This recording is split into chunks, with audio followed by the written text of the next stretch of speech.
بسم اللہ الرحمن الرحیم۔ السلام علیکم، میں ہوں عمران احمد اور آپ دیکھ رہے ہیں میرا YouTube channel AIO audio book. میں اپنے چینل پر آنے والے تمام نئے اور پرانے دوستوں کو خوش آمدید کہتا ہوں۔ اگر آپ میرے چینل پر نئے ہیں تو میرے چینل کو سبسکرائب کر لیں اور بیل آئیکن کو کلک کر دیں تاکہ فیوچر میں آنے والی تمام ویڈیوز آپ کو ملتی رہیں۔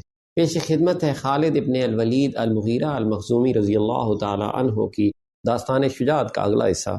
تو چلیے شروع کرتے ہیں۔ 7,000 کفار میں ایک مسلمان کا کود جانا ایسے ہی تھا جیسے کوئی آتش فشاں پہاڑ کے دہانے کے اندر کود گیا ہو۔ حضرت برا بن مالک انصاری رضی اللہ تعالی عنہ سراپا عشق تھے جو آتش نمرود میں کود گئے تھے۔ انہوں نے باغ کا دروازہ اندر سے کھولنے کا بے حد خطرناک کام کسی کے حکم کے بغیر اپنے ذمے لے لیا تھا۔ انہوں نے دروازے کے قریب سے دیوار پھاندی تھی۔ 7,000 بنو حنیفہ جو باغ کے اندر چلے گئے تھے اور جنہوں نے دروازہ بند کر لیا تھا ابھی افراتفری کے عالم میں تھے۔ انہیں معلوم تھا کہ مسلمان ان کے تعاقب میں آ گئے ہیں اور انہوں نے باغ کو محاصرے میں لے لیا ہے، لیکن وہ سوچ بھی نہیں سکتے تھے کہ کوئی مسلمان اکیلا دیوار پھاند کر اندر آنے کی جرات کر سکتا ہے۔ وہ کون ہے؟ کسی نے بڑی بلند آواز میں کہا۔ وہ دروازہ کھول رہا ہے۔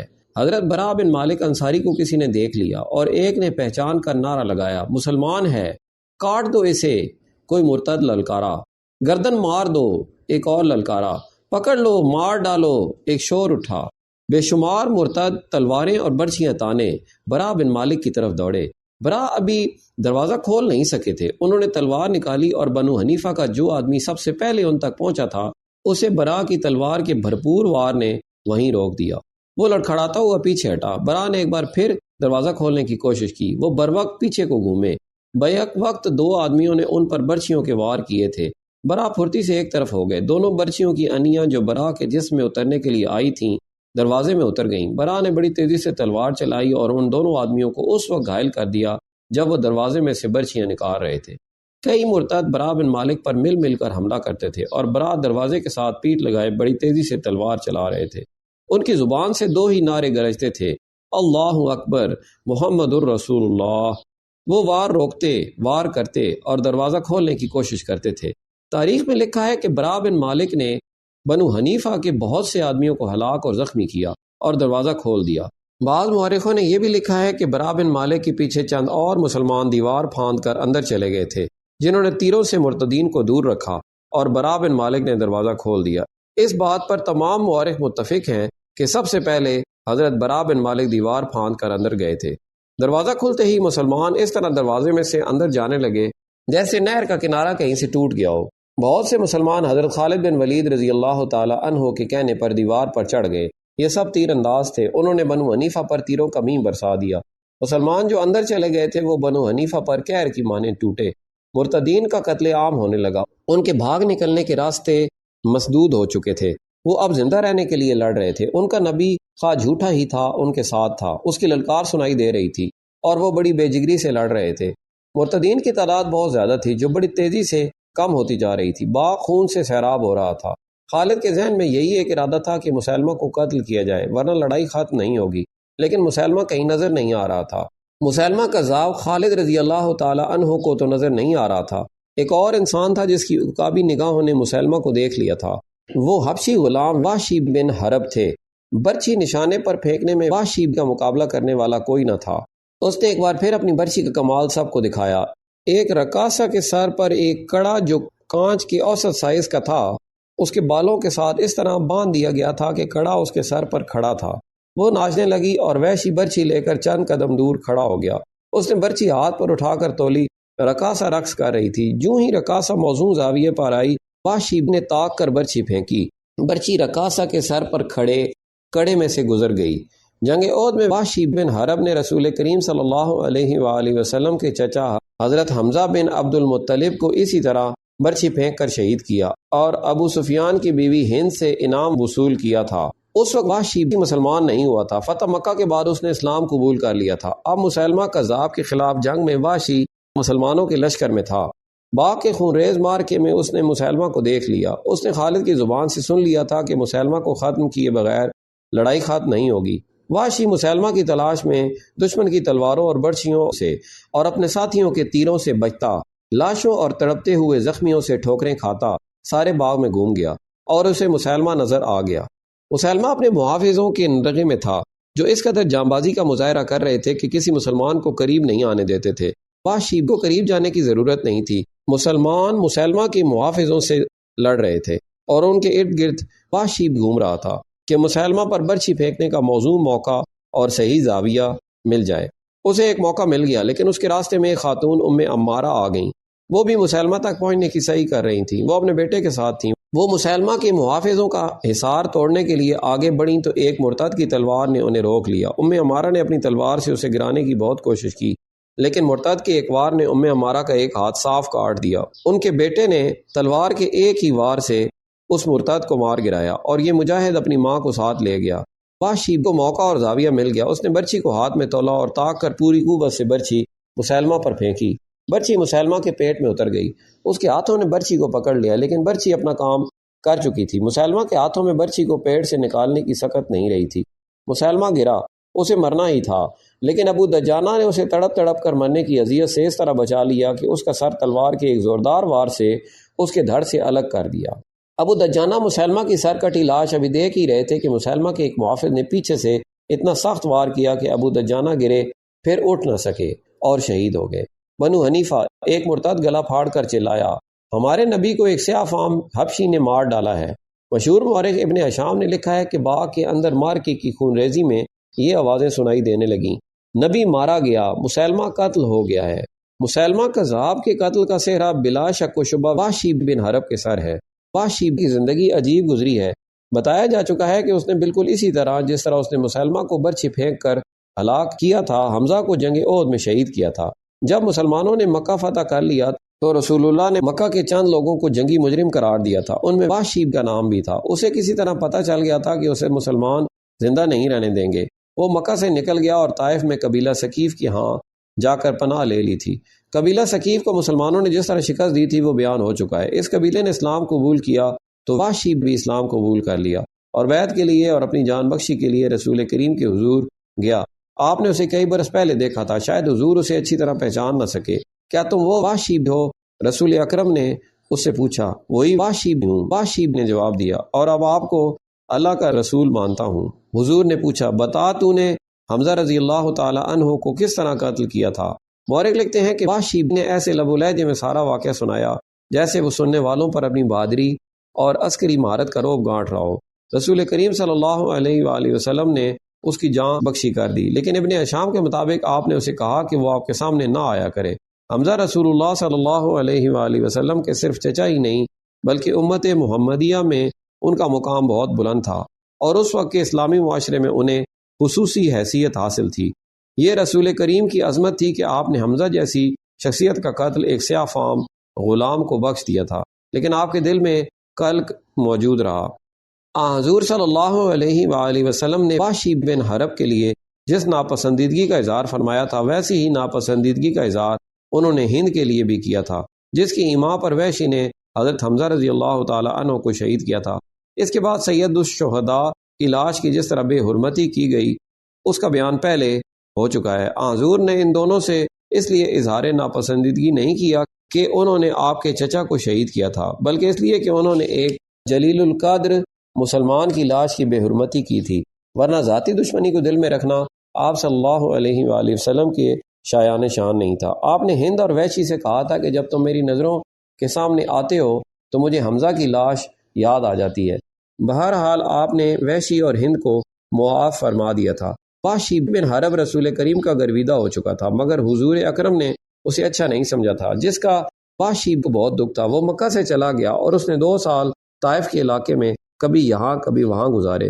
اس پر خاموشی طاری رہتی اور وہ سوچوں میں گم رہتا تھا۔ اس نے اسلام کو دل سے قبول کر لیا تھا، وہ سچا مسلمان رہا۔ 2 سال بعد اپنے بے چین ضمیر کو مطمئن کرنے کے لیے وہ اسلامی لشکر میں شامل ہو گیا اور اس نے خالد رضی اللہ تعالی عنہ کے دستوں میں رہنا پسند کیا۔ یمامہ کی جنگ میں اسے پتہ چل گیا کہ خالد مسلمہ کو ہلاک کرنے کی کوشش میں ہے۔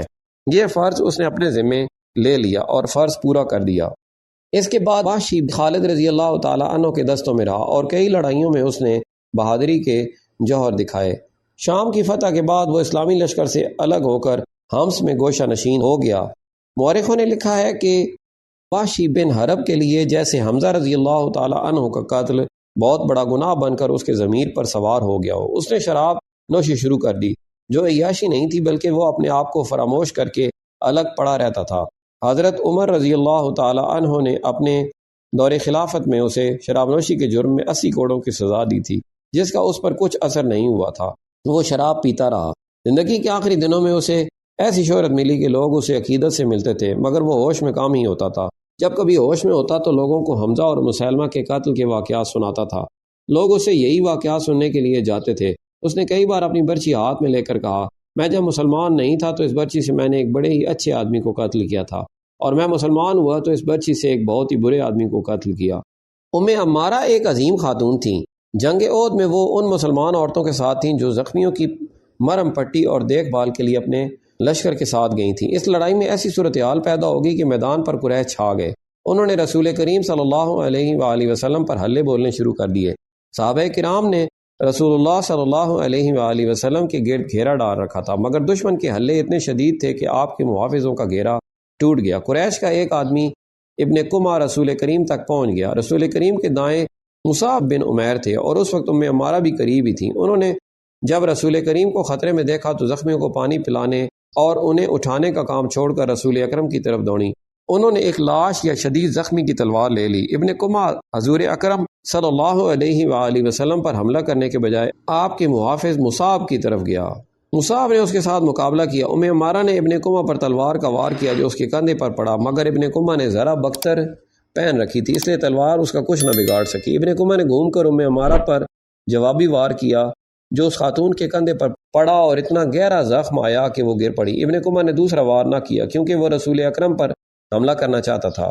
اب جنگ یمامہ میں عمارہ اپنے بیٹے کے ساتھ آئی تھیں۔ یہاں ان کی دلیری کا یہ عالم کہ مسلمہ کو قتل کرنے کا خطرہ مول لے لیا، مگر ان کا ایک ہاتھ کٹ گیا۔ وہ دسمبر 632 عیسوی کے آخری دنوں میں سے ایک دن تھا۔ حدیقۃ الرحمن سرسبز اور ہرا بھرا باغ ہوا کرتا تھا جو لوگوں کو پھل دیا کرتا تھا۔ وہاں تھکے ماندے مسافر آ کر سستایا کرتے تھے۔ وہاں پھولوں کی مہک تھی، مگر اب وہ حدیقۃ الموت بن چکا تھا۔ اس کا حسن خون میں ڈوب گیا تھا، اس کی رعنائیاں لاشوں کے نیچے دب گئی تھیں۔ جہاں پرندے چہچہاتے تھے وہاں زخمیوں کی چیخ و پکار تھی۔ زخمی گھوڑے بے لگام بھاگ دوڑ رہے تھے۔ ان کے ٹاپ یوں سنائی دے رہے تھے جیسے موت بے ہنگم کہے لگا رہی ہو۔ جب شور اٹھا کہ مسلمہ مارا گیا ہے تو مرتدین نکل بھاگنے کا راستہ دیکھنے لگے۔ وہ تو پہلے ہی بھاگے ہوئے اس باغ میں آئے تھے، ان پر پہلے ہی مسلمان دہشت بن کر طاری ہو چکے تھے۔ باغ میں وہ ہزاروں کی تعداد میں مارے گئے تھے۔ وہ ایسی جنگ لڑ رہے تھے جو پہلے ہی ہار چکے تھے۔ اب ان کے کانوں میں یہ صدائیں پڑیں کہ ان کا نبی مارا گیا ہے، تو ان کی رہی سہی سکت بھی ختم ہو گئی۔ ان میں سے جو ابھی تک لڑ رہے تھے وہ باغ سے نکل بھاگنے کی کوشش میں تھے۔ شکست ان کے ذہنوں پر مسلط ہو چکی تھی۔ وہاں سے کچھ دور مسلمانوں کی لوٹی ہوئی اور تباہ حال خیمہ گاہ میں صرف ایک خیمہ صحیح سلامت کھڑا تھا۔ یہ خالد رضی اللہ تعالی عنہ کا خیمہ تھا۔ بنو حنیفہ باقی تمام خیمے پھاڑ کر پرزے کر گئے تھے۔ وہ خالد رضی اللہ تعالی عنہ کے خیمے میں بھی گئے، لیکن وہاں ان کا اپنا سردار مجاع بن مرارہ زنجیروں میں جکڑا بیٹھا تھا۔ وہ لیلا کو قتل کرنا یا اپنے ساتھ لے جانا چاہتے تھے، لیکن مجاع نے انہیں یہ کہہ کر روک دیا تھا کہ پہلے مردوں کی طرف جاؤ، ابھی عورتوں کو پکڑنے کا وقت نہیں۔ وہ سب اپنے سردار کے حکم سے چلے گئے تھے۔ اس طرح خالد ابن الولید کا خیمہ محفوظ رہا تھا۔ خالد کی بیوی لیلا خیمے سے باہر ایک اونٹ پر بیٹھی تھی، اسے کہیں جانا نہیں تھا۔ وہ اونچی ہو کر میدان جنگ کو دیکھ رہی تھی۔ میدان خالی ہو چکا تھا، اسے باغ کی دیوار اور درختوں کے بالائی حصے نظر آ رہے تھے، لیکن یہ نظر نہیں آ رہا تھا کہ اندر کیا ہو رہا ہے۔ وہ اونٹ سے کود آئی اور خیمے میں چلی گئی۔ ابن مرارہ، لیلا نے مجاع سے کہا، تمہارا نبی میدان خالی کر گیا ہے، خدا کی قسم بنو حنیفہ بھاگ گئے ہیں۔ میں نے کبھی نہیں سنا کہ 13,000 نے 40,000 کو شکست دی ہے۔ مجاع نے کہا، میدان چھوڑ جانا مسلمہ کی چال ہو سکتی ہے، پسپائی نہیں۔ سب باغ کے اندر ہیں، لیلا نے کہا، اگر سب باغ میں ہیں تو وہاں سے زندہ صرف بنو حنیفہ نکلیں گے۔ مجاع بن مرارہ نے کہا، اگر مسلمان باغ میں میرے قبیلے کے پیچھے چلے گئے ہیں تو سمجھ لو کہ انہیں موت باغ میں لے گئی ہے۔ بنو حنیفہ ناقابل تسخیر ہیں، آج فیصلہ ہو جائے گا۔ لیلا نے کہا، ٹھہرو، مجھے گھوڑے کے ٹاپ سنائی دے رہے ہیں، میرے خاوند کا قاصد ہوگا۔ وہ خیمے سے نکل کر کھڑی ہو گئی اور بولی، وہ فتح کی خبر لایا ہوگا، وہ آ رہا ہے، وہ آ رہا ہے۔ گھوڑا جو سر پر دوڑتا آ رہا تھا لیلا کے قریب آ رکا اور سوار گھوڑے سے کود آیا۔ وہ حضرت خالد ابن الولید رضی اللہ تعالی عنہ تھے۔ لیلا انہیں اکیلا دیکھ کر گھبرائی۔ سالار کے اکیلے آنے کا مطلب یہی ہو سکتا ہے کہ اس کی سپاہ تتر بتر ہو گئی ہے۔ میدان جنگ کی کیا خبر ہے؟ لیلا نے پوچھا، آپ اکیلے کیوں آئے ہیں؟ خدا کی قسم میں نے بنو حنیفہ کو کاٹ دیا ہے۔ خالد نے جوشیلی آواز میں کہا، مسلمہ کذاب مارا گیا ہے، اور وہ قیدی کہاں ہے؟ لیلا نے دونوں ہاتھ اٹھا کر آسمان کی طرف دیکھا اور سکون کی آہ بھر کر بولی، مجاع کہتا ہے کہ بنو حنیفہ ناقابل تسخیر ہیں، میں پوچھتا ہوں وہ کہاں ہے؟ خالد نے ہانپتی ہوئی آواز میں پوچھا، کیا وہ اسے چھڑا کر لے گئے ہیں؟ میں یہی ہوں ولید کے بیٹے، خیمے کے اندر سے مجاع کی آواز آئی، میں تیری اس بات کو سچ نہیں مانوں گا کہ مسلمہ مارا گیا ہے، میرے ساتھ چل مجاع۔ خالد نے خیمے کے اندر جا کر کہا، ہو سکتا ہے تیری بات سچ ہو، میں مسلمہ کو نہیں پہچانتا، تیرا قبیلہ یہ شور مچاتا بھاگ گیا ہے کہ مسلمہ مارا گیا ہے، میرے ساتھ آ اور لاشوں میں سے اس کی لاش پہچان کر بتا کہ یہ اس کی لاش ہے، پھر کیا ہوگا؟ مجاع نے پوچھا، مجھے آزاد کر دو گے؟ خدا کی قسم، خالد نے کہا، میں اس قبیلے کے ایک سردار کو آزاد نہیں کروں گا جو میرے دین کا دشمن ہے، رسالت میں شرکت کا دعویٰ کرنے والے اور اس دعوے کو ماننے والوں کو میں کیسے بخش دوں؟ اللہ کے سوا تجھے کوئی نہیں بخش سکتا۔ او ولید کے بیٹے، مجاع بن مرارہ نے کہا، میں نے اسے کبھی نبی نہیں مانا، وہ چرب زبانی اور شبد بازیوں سے نبی بن گیا تھا، اور تو نے دیکھ لیا ہے کہ کتنا بڑا لشکر اس کا مرید ہو گیا تھا، اگر میں اسے نبی نہ مانتا تو وہ میرے سارے خاندان کو زندہ جلا دیتا، اور یہ وجہ بھی تھی کہ میں اپنے قبیلے سے اپنے آپ کو کاٹ نہیں سکتا تھا، اگر تو میرے قتل کا حکم دے گا تو یہ ایک بے گناہ کا قتل ہوگا۔ اس نے مجھے اپنے ان لوگوں سے بچایا ہے جو ہماری خیمگاہ کو لوٹنے اور تباہ و برباد کرنے آئے تھے۔ لیلا نے خالد سے کہا، اس نے انہیں کہا تھا کہ عورتوں کے پیچھے مت پڑو، پہلے آدمیوں کے پیچھے جاؤ، وہ چلے گئے، اس نے انہیں یہ بھی نہ کہا کہ وہ اس کی بیڑیاں کھول دیں، تو نے اس عورت پر رحم کیوں کیا ہے مجاع؟ خالد نے پوچھا، کیونکہ اس نے مجھے قید میں بھی وہی عزت دی ہے جو مجھے اپنے قبیلے میں ملا کرتی تھی۔ مجاع نے کہا، میں نے اسے اس سلوک کا صلہ دیا ہے جو اس نے میرے ساتھ کیا، کیا میں ایسا نہیں کر سکتا تھا کہ اپنے آدمیوں سے کہتا کہ میری بیڑیاں کاٹ دیں، پھر میں تیری اتنی حسین بیوی کو اپنی لونڈی بنا لیتا؟ بے شک تو عزت کے لائق ہے مجاع، خالد نے کہا، میں تیری بیڑیاں اپنے ہاتھوں سے کاٹتا ہوں، پھر میرے ساتھ چلنا اور بتانا کہ مسلمہ کی لاش کون سی ہے۔ مجاع بن مرارہ حضرت خالد رضی اللہ تعالی عنہ کے ساتھ خیمے سے نکلا تو اس کے پاؤں میں بیڑیاں نہیں تھیں، باہر خالد کے 2 محافظ کھڑے تھے، خالد اکیلے ادھر آئے تھے، ان کے محافظ دستے کو پتہ چلا کہ سپہ سالار کسی اور طرف نکل گئے ہیں، تو 2 محافظ ان کی تلاش میں ادھر ادھر گھوم پھر کر ان کے خیمے تک جا پہنچے، وہ انہیں تنہا نہیں چھوڑ سکتے تھے۔ مجاع نے اپنی آنکھوں میدان جنگ کی حالت دیکھی، اسے اپنے قبیلے کی لاشوں کے سوا کچھ نظر نہیں آتا تھا۔ مجھے یقین نہیں آ رہا، مجاع نے کہا، دیکھ کر بھی یقین نہیں آ رہا، کیا اتنے تھوڑے مسلمان اتنے بڑے لشکر کو شکست دے سکتے ہیں؟ یہ فتح انسانوں نے نہیں پائی، خالد نے کہا، یہ سچے عقیدے اور اللہ کے سچے رسول کی فتح ہے۔ بنو حنیفہ باطل عقیدے کے لیے میدان میں اترے تھے، ہماری تلواروں نے اس عقیدے کو کاٹ دیا اور اتنا بڑا لشکر میدان چھوڑ کر بھاگ گیا۔ وہ لاشوں اور تڑپتے زخمیوں میں سے گزرتے باغ تک چلے گئے، اندر گئے تو وہاں لاشوں پر لاشیں پڑی تھیں، مسلمان لاشوں کے ہتھیار اکٹھے کر رہے تھے، بنو حنیفہ میں سے جو زندہ تھے وہ ادھر ادھر بھاگ گئے تھے۔ خالد نے وحشی بن حرب کو بلایا اور اس سے پوچھا کہ اس شخص کی لاش کہاں ہے جسے اس نے مسلمہ سمجھ کر ہلاک کیا ہے۔ وحشی خالد کو وہاں لے گیا جہاں مسلمہ کی لاش پڑی تھی، اس نے لاش کی طرف اشارہ کیا۔ نہیں، خالد نے کہا، یہ ٹھگنا اور بدصورت آدمی مسلمہ نہیں ہو سکتا، اس کے چہرے پر کرائیت ہے۔ یہی ہے، مجاع نے کہا، یہ مسلمہ کی لاش ہے، یہ اس شخص کی لاش ہے جس نے ہزاروں لوگوں کو گمراہ کر دیا تھا۔ خالد نے کہا، یہ شخص ایک فتنہ تھا، ابن الولید۔ مجاع نے خالد سے کہا، فتح پر خوش نہ ہو، تیرے لیے اصل مقابلہ تو ابھی باقی ہے۔ کس کے ساتھ؟ بنو حنیفہ کے ساتھ، مجاع نے جواب دیا۔ یہ تو وہ لشکر تھا جو میدان میں آ کر لڑا تھا، یہ تو چھوٹا سا ایک حصہ تھا، اس سے بھی بڑا لشکر یمامہ کے قلعے کے اندر تیار کھڑا ہے۔ اپنے جانی نقصان کو دیکھ اور سوچ کہ تیری یہ سپاہ جو بہت کم ہو گئی ہے، کیا اتنے بڑے تازہ دم لشکر کا مقابلہ کر سکے گی؟ تیرے سپاہی تھک کر چور ہو چکے ہیں۔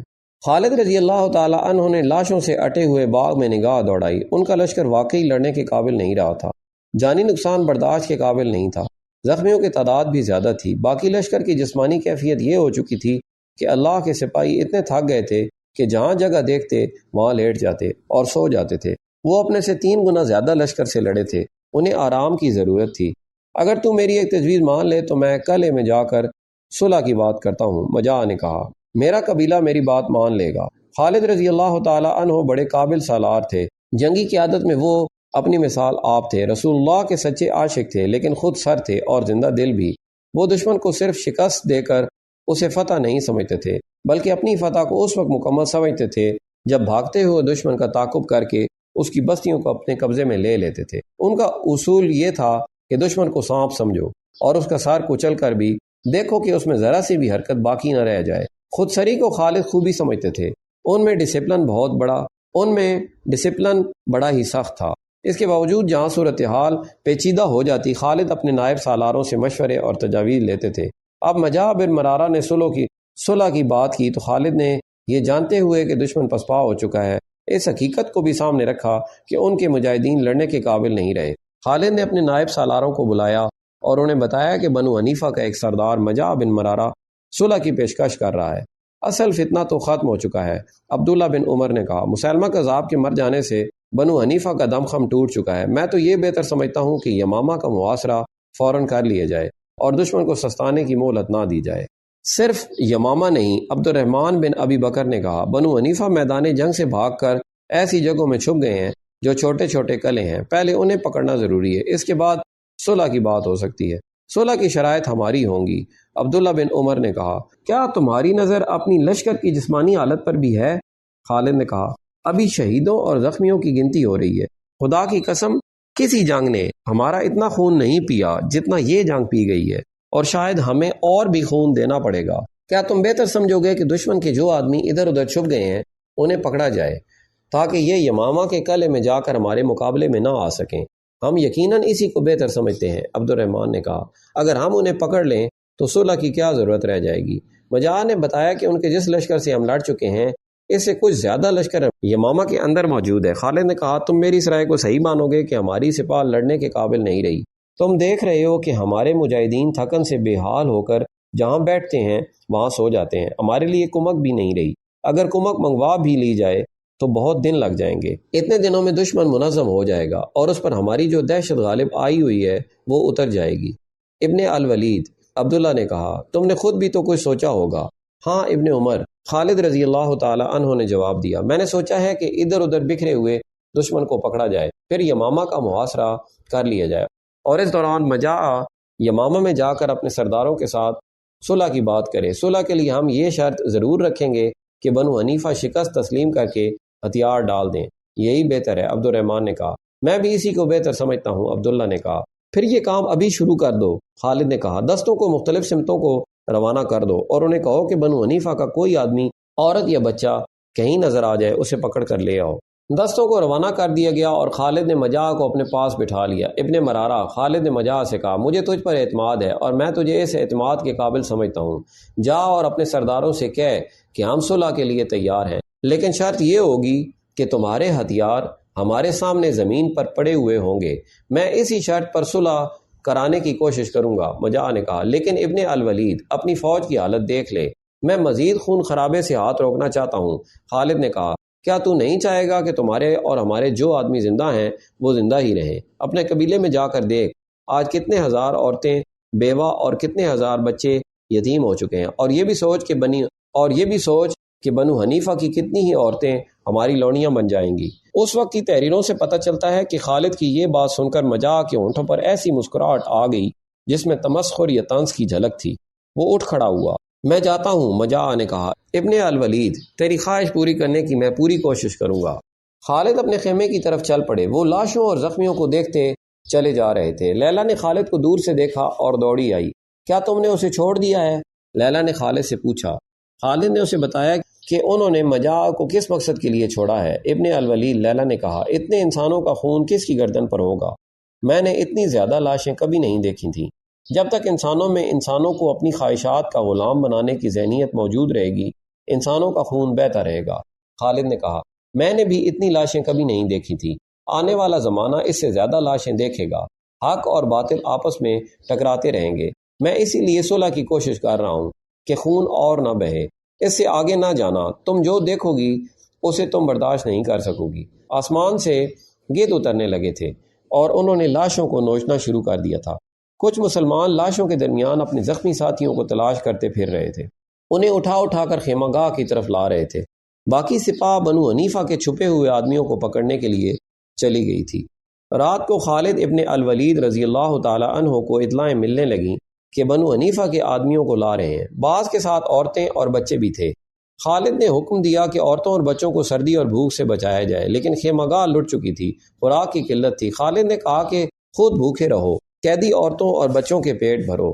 اس کا حل یہ نکالا گیا کہ مسلمان مجاہدین لاشوں سے کھجوروں وغیرہ کی تھیلیاں کھول کر لے آئے، اور ہر سپاہی اپنے ساتھ کھانے پینے کا کچھ سامان رکھتا تھا۔ یہ عورتوں اور بچوں کو دیا گیا۔ الصبح مجا یمامہ سے واپس آیا اور خالد کے خیمے میں گیا۔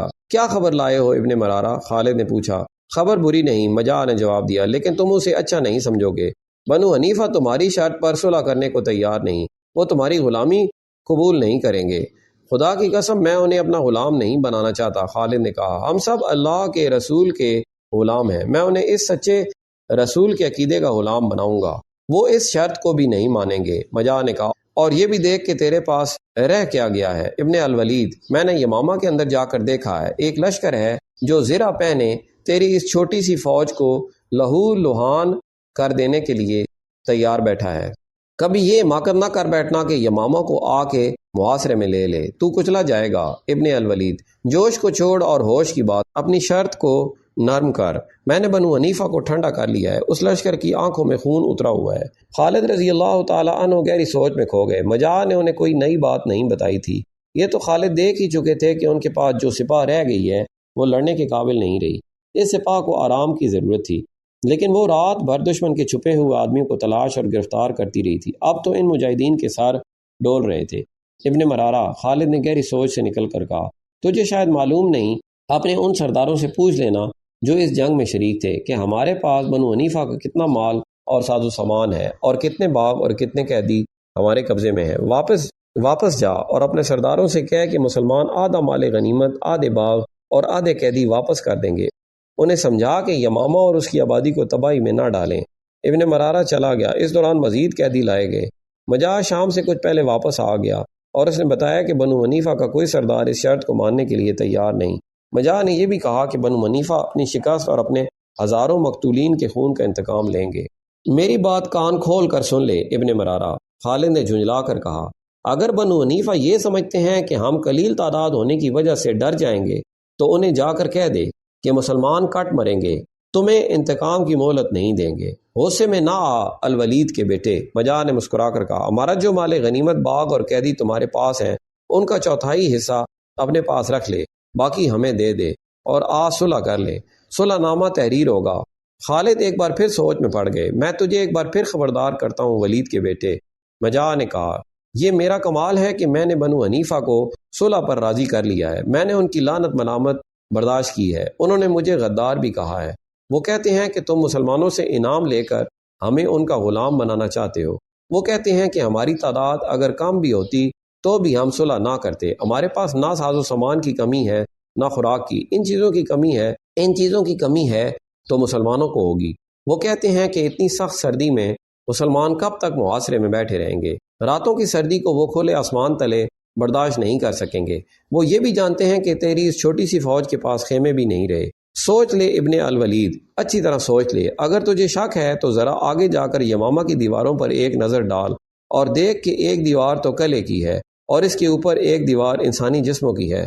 خالد رضی اللہ تعالی عنہ بے شک اپنی کمزوریوں سے آگاہ تھے، لیکن وہ دشمن کی ہر شرط ماننے کو تیار نہیں ہو سکتے تھے۔ وہ اپنے خیمے سے باہر نکل گئے۔ ان کے نائب سالار باہر کھڑے تھے۔ سالاروں نے بے تابی سے خالد سے پوچھا کہ صلح کی بات کہاں تک پہنچی ہے؟ میرے ساتھ آؤ، خالد نے ان سے کہا۔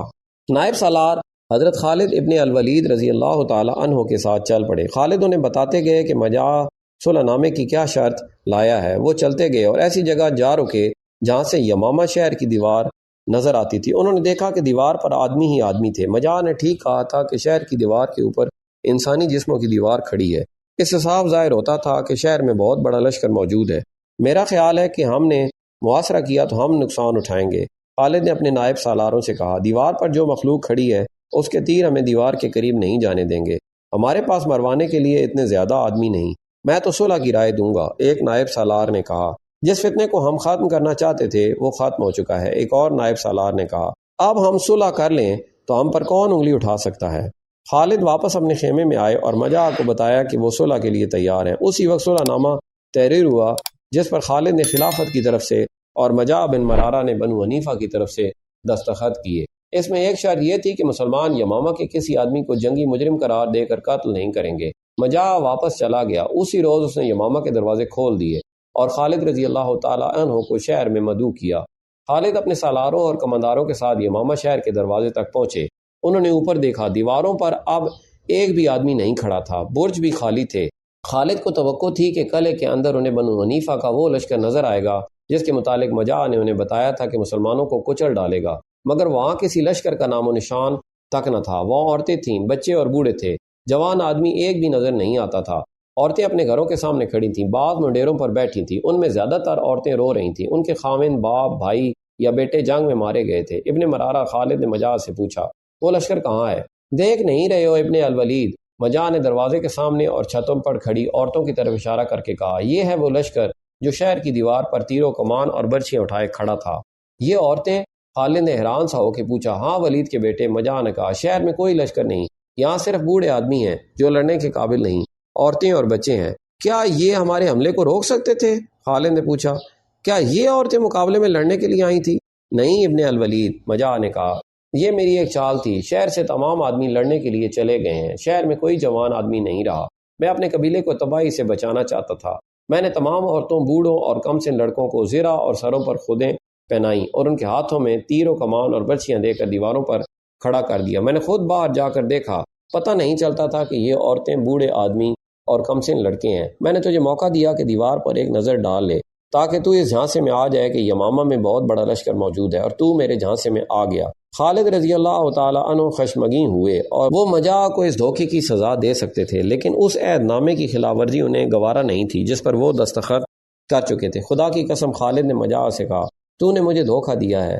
میں تجھے دھوکہ دے سکتا ہوں؟ مجاع نے کہا، اپنے قبیلے کی عورتوں اور بچوں سے غداری نہیں کر سکتا۔ میں انہیں تیری تلواروں سے بچانا چاہتا تھا، میں نے انہیں بچا لیا ہے۔ تو خوش قسمت ہے کہ میں مسلمان ہوں۔ خالد نے کہا، اسلام معاہدہ توڑنے کی اجازت نہیں دیتا۔ میں صلح نامے پر دستخط کر چکا ہوں، ورنہ میں تمہاری ان تمام عورتوں کو لونڈیاں بنا لیتا۔ مجھے معلوم تھا تو ایسے نہیں کرے گا، مجاع نے کہا، لیکن ایک بات سن لے ابن مرارہ۔ خالد رضی اللہ تعالیٰ عنہ نے کہا، میں نے معاہدہ صرف یمامہ شہر کے لیے کیا ہے، اس میں ارد گرد کے علاقے شامل نہیں۔ میں پابند ہوں کہ یمامہ کے اندر کسی جنگی مجرم کو قتل نہ کروں۔ یمامہ کے باہر میں جسے سمجھوں گا کہ اسے قتل ہونا چاہیے، اس کے قتل سے میں گریز نہیں کروں گا۔ ارتداد کا سب سے بڑا مرکز یمامہ تھا، جو خالد نے اکھاڑ پھینکا اور جھوٹے نبی کو ہلاک کر کے اس کی لاش کی نمائش کی گئی۔ اس کے پیروکاروں سے کہا گیا کہ مسلمہ کے پاس معجزوں کی طاقت ہوتی تو تمہارے 40,000 سے زیادہ لشکر کا یہ حشر 13,000 آدمیوں کے ہاتھوں نہ ہوتا۔ بنو حنیفہ مسلمان یمامہ کی گلیوں میں اعلان کرتے پھرتے تھے، عورتیں مت ڈریں، کسی کو لونڈی نہیں بنایا جائے گا، شہر کے اندر کسی مرد، بچے یا عورت پر ہاتھ نہیں اٹھایا جائے گا۔ مسلمہ فریب کار تھا، اس نے تم سب کو دھوکہ دے کر تمہارے گھر اجاڑ دیے ہیں۔ یمامہ پر خوف و ہراس اور موت کی ویرانی طاری تھی۔ عورتیں شہر سے باہر نکلنے سے ڈرتی تھیں، انہیں مسلمانوں سے کوئی ڈر اور خدشہ نہیں رہا تھا۔ وہ اپنے آدمیوں کی لاشیں دیکھنے سے ڈرتی تھیں۔ وہ شہر کی دیوار پر جا کر باہر کا منظر دیکھتی تھیں، انہیں گدھوں، گیدڑوں اور بھیڑیوں کی خوفناک آوازیں سنائی دیتی تھیں۔ وہ سب لاشیں کھا رہے تھے۔ یمامہ اور گرد و نواح کے لوگوں نے اتنی قتل و غارت گری کبھی دیکھی نہ سنی تھی۔ یہ تو قہر نازل ہوا تھا، گھر گھر ماتم ہو رہا تھا۔ اس بھیانک صورتحال میں لوگ اس غیبی قوت کے آگے سجدے کرنا چاہتے تھے جس نے ان پر قہر نازل کیا تھا۔ مسلمانوں کی فوج میں قرآن کے حافظ اور قاری بھی تھے۔ انہوں نے لوگوں کو آیات قرآنی سنا کر بتانا شروع کر دیا کہ انہیں تباہ کرنے والی غیبی طاقت کیا ہے۔ مورخ لکھتے ہیں کہ بنو حنیفہ کے جو آدمی بھاگ گئے تھے ان کی تعداد کم و بیش 20,000 تھی۔ وہ یوں لاپتہ ہوئے کہ ادھر ادھر چھپ گئے تھے۔ مسلمان انہیں ڈھونڈ ڈھونڈ کر لا رہے تھے۔ وہ بھی خوف زدہ تھے، وہ نادم بھی تھے کہ انہوں نے ایک جھوٹے نبی کے ہاتھ پر بیعت کی جس نے انہیں کہا تھا کہ اسے خدا نے ایسی طاقت دی ہے کہ فتح بنو حنیفہ کی ہی ہوگی اور مسلمان تباہ ہو جائیں گے۔ انہیں تبلیغ کی اور اسلام کے تفصیلی تعارف کی ضرورت نہیں تھی، ان میں بیشتر نے از خود اسلام قبول کر لیا۔ مجاع بن مرارہ بنو حنیفہ کی سرداری میں مسلمہ کذاب کا جانشین تھا۔ اس نے دیکھا کہ اس کا قبیلہ دھڑا دھڑ اسلام قبول کرتا جا رہا ہے تو اس سے اسے یہ اطمینان ہوا کہ خالد کے دل میں اس کے خلاف جو خفگی تھی وہ نکل گئی ہے۔ بنو حنیفہ کے لوگ جوک در جوک حضرت خالد ابن الولید رضی اللہ تعالی عنہ کے پاس بیعت کے لیے آ رہے تھے۔ خالد نے ان میں سے چند ایک سرکردہ افراد کا ایک وفد تیار کیا اور انہیں خلیفۃ المسلمین کے ہاتھ پر بیعت کے لیے مدینہ بھیج دیا۔ حضرت خالد بن ولید رضی اللہ تعالی عنہ کو یہ جنگ بہت مہنگی پڑی تھی۔ قدیم تحریروں اور دیگر ذرائع سے پتہ چلتا ہے کہ خالد کو اتنے بڑے لشکر پر فتح حاصل کرنے کی توقع کم ہی تھی۔ انہوں نے یہ جنگ اللہ کے بھروسے اور اپنی جنگی قابلیت کے بلبوتے پر لڑی تھی۔ ان کے اعصاب تھک کر چور ہو چکے تھے۔ اس جنگ کی خونریزی کا اندازہ یہ ہے کہ بنو حنیفہ کے 21,000 آدمی مارے گئے۔ زخمیوں کی تعداد الگ ہے۔ اس کے مقابلے میں شہید ہونے والے مسلمانوں کی تعداد 1,200 تھی۔ ان میں 300 شہید قرآن کے حافظ تھے۔ یہاں یہ امر قابل ذکر ہے کہ جب خلیفہ ابو بکر کو اطلاع ملی کہ شہیدوں میں 300 حافظ قرآن تھے تو انہوں نے یہ سوچ کر کہ جنگوں میں قرآن کے تمام حافظ شہید ہو سکتے ہیں، حکم دیا کہ قرآن ایک جگہ تحریر میں جمع کر لیا جائے۔ چنانچہ پہلی بار قرآن کو اس شکل میں مرتب کیا گیا جو آج ہمارے سامنے ہے۔ جنگ یمامہ کے بعد خالد کی کیفیت یہ تھی کہ جسمانی اور ذہنی لحاظ سے شال ہو چکے تھے۔ لیلا ان کے تھکے ماندے اعصاب سہلاتی تھی۔ مورخوں نے لکھا ہے کہ کسی بھی جنگ میں مسلمانوں کا اتنا جانی نقصان نہیں ہوا تھا۔ اب ایک ہی بار 1,200 مجاہدین شہید ہو گئے تو باقی مجاہدین پر جیسے غم کے پہاڑ آ پڑے ہو۔ خالد دکھ اور غم کو قبول کرنے والے نہیں تھے۔ اگر وہ مرنے والوں کا ماتم کرنے بیٹھ جاتے یا دل پر غم طاری کر لیتے تو سپہ سالاری نہ کر سکتے تھے۔ انہوں نے آگے چل کر عراق اور شام فتح کرنا تھا۔ انہیں ارتداد کو کچل کر اسلام کو دور دور تک پھیلانا تھا۔ اس لیے وہ اپنے آپ کو رنج و علم سے آزاد رکھتے تھے۔ ولید کے بیٹے لیلا نے خالد سے کہا، میں تمہیں اس عظیم فتح پر ایک تحفہ دینا چاہتی ہوں۔ کیا اللہ کی خوشنودی کافی نہیں ہے؟ خالد نے کہا، وہ تو تمہیں مل ہی گئی ہے۔ لیلا نے کہا، تم اللہ کی تلوار ہو، میں اس دنیا کی بات کر رہی ہوں، تم بہت تھک گئے ہو۔ تحفہ کیا ہے؟ خالد نے پوچھا۔ مجاع بن مرارہ کی بیٹی، لیلا نے کہا، تم نے اسے دیکھا نہیں، میں اس کے گھر گئی تھی، بہت خوبصورت لڑکی ہے، یمامہ کا ہیرا ہے، وہ تمہیں چاہتی بھی ہے، کہتی ہے کہ خالد عظیم انسان ہے جس نے ہم پر فتح پا کر بھی اعلان کیا کہ کسی عورت کو لونڈی نہیں بنایا جائے گا، حالانکہ اسے یمامہ کی عورتوں نے دھوکہ دیا تھا۔ اس دور میں عربوں کے ہاں سوکن کا تصور نہیں تھا۔ خالد نے مجاع بن مرارہ سے کہا کہ وہ اس کی بیٹی کے ساتھ شادی کرنا چاہتے ہیں۔ مورخوں نے لکھا ہے کہ مجاع اتنا حیران ہوا جیسے اس نے غلط سنا ہو۔ کیا کہا تو نے ولید کے بیٹے؟ مجاع نے پوچھا۔ میں تمہاری بیٹی کے ساتھ شادی کرنا چاہتا ہوں۔ خالد نے اپنی بات دہرائی۔ کیا خلیفہ ابو بکر ہم دونوں سے خفا نہ ہوں گے؟ مجاع نے کہا۔ مجاع کے صحیح الفاظ یہ ہیں، کیا خلیفہ ہم دونوں کی کمر نہ توڑ ڈالیں گے؟ خالد اسی پر اصرار کرتے رہے کہ وہ مجاع کی بیٹی کے ساتھ شادی کریں گے۔ آخر انہوں نے اس حسین اور جوان لڑکی کو اپنے عقد میں یہ خبر مدینہ پہنچی تو خلیفۃ المسلمین ابو بکر نے خالد کو خط لکھا، او ولید کے بیٹے، تمہیں ہو کیا گیا ہے؟ شادیاں کرتے پھرتے ہو، تمہارے خیمے کے باہر 1200 مسلمانوں کا خون بہہ گیا ہے، تم نے شہیدوں کا خون بھی خشک نہیں ہونے دیا، یہ عمر بن خطاب کی کارستانی ہے۔ خالد نے خط پڑھ کر زیر لب کہا، یہ معاملہ سرزنش کے خط پر ہی ختم ہو گیا۔ خلیفہ ابو بکر نے خالد کو یہ پیغام بھی بھیجا کہ وہ یمامہ کے علاقے میں رہیں اور اگلے حکم کا انتظار کریں۔ خالد مجاع کی بیٹی اور لیلا کو ساتھ لے کر یمامہ کے قریب وادی وبر میں جا کر خیمہ زن ہو گئے۔ 2 ماہ بعد انہیں اگلا حکم ملا۔ اب تک کے لیے اتنا ہی، ملتے ہیں اگلی ویڈیو میں۔ اپنا خیال رکھیں اور ہمارے اس چینل کا بھی۔ اللہ حافظ۔